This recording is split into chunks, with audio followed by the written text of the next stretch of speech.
శ్రీకాకుళం జిల్లాలోని గ్రామీణ పోస్ట్ ఆఫీసులో సొంత ఇంటికే కన్నం వేశాడు బ్రాంచ్ పోస్ట్ మాస్టర్. ఖాతాదారులు చెల్లించిన 2 లక్షల రూపాయల సొమ్మును సొంతానికి వాడుకున్నాడు. పోస్టల్ శాఖ అధికారులకు అనుమానం వచ్చి ఆరా తీయగా అసలు విషయం బయటపడింది. ప్రస్తుతం పోస్ట్ మాస్టర్ పరారీలో ఉండటంతో పోలీసులకు ఫిర్యాదు చేశారు పోస్టల్ అధికారులు. గరుడఖండిలో బ్రాంచ్ పోస్ట్ మాస్టర్ గా విధులు నిర్వహిస్తున్నాడు ప్రశాంత్ కుమార్. ఖాతాదారులు చెల్లించిన డబ్బును కాశీబుగ్గలోని ఇండియన్ పోస్టల్ శాఖకు చెల్లించాల్సి ఉండగా దాన్ని తీసుకుని పరారయ్యాడు.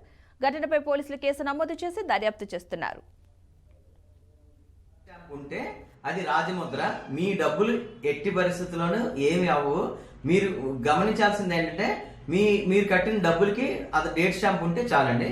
మేము వెంటనే ఆ డబ్బులు అతని చేత కట్టిస్తాము. ఆల్రెడీ 1 లక్ష రూపాయలు అతను కట్టాడు. మహా అయితే ఇంకొక 70-80 వేలు ఉన్నట్లు మాకు తెలిసింది మా ఎంక్వైరీలో. అంతే తప్పితే మీరెవరు దయచేసి ప్యానిక్ అంటే మీరు బెంగ పెట్టుకోకండి.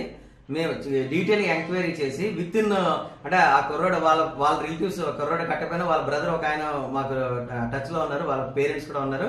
ఆల్రెడీ డబ్బులు కడుతున్న ప్రాసెస్ స్టార్ట్ అయింది. వీలైనంత త్వరగా మీ డబ్బులు మీకు వచ్చేస్తాయి. ఏమైనా పోయే అనుకున్న మా డిపార్ట్మెంట్ లో కట్టని డబ్బులు వెంటనే మీకు ఇచ్చేస్తాము. మీరందరూ ఇష్యూ చేసుకోవాల్సింది ఏంటంటే మీరందరూ పోస్ట్ ఆఫీస్కి వచ్చి ఒకసారి మీ పాస్బుక్ తెచ్చి ఎంక్వైరీ ఇస్తే చాలండి. మీ డేట్ స్టాంప్ లో డబ్బులు వేసినటువంటి దానికి గవర్నమెంట్ భారత ప్రభుత్వం తరపున జిల్లా సూపరింటెండెంట్ గా నేను హామీ ఇస్తున్నానండి.